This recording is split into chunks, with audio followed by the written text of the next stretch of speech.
So this is BMW 320D installed with H3R fog projector in OEM fog housing with proper canvas system. So you can see this is only the DRL and street lights.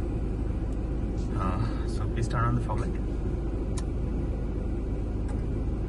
So this is the fog light low beam. Let me zoom in. You can see it is probably 300 to 350 meters of visibility only in low beam. You can clearly see the front vehicle number plates only, but with the cutoff lines it is only at the number plate and headlight, so it won't bother that oncoming traffic with the clearing lights. So let's have a drive.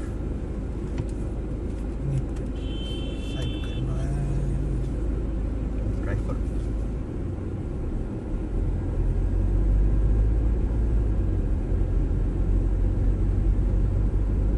I'll ask my friend to flicker a high beam once or twice. So it is connected with the high beam, and you can see it is very bright. Thanks for watching.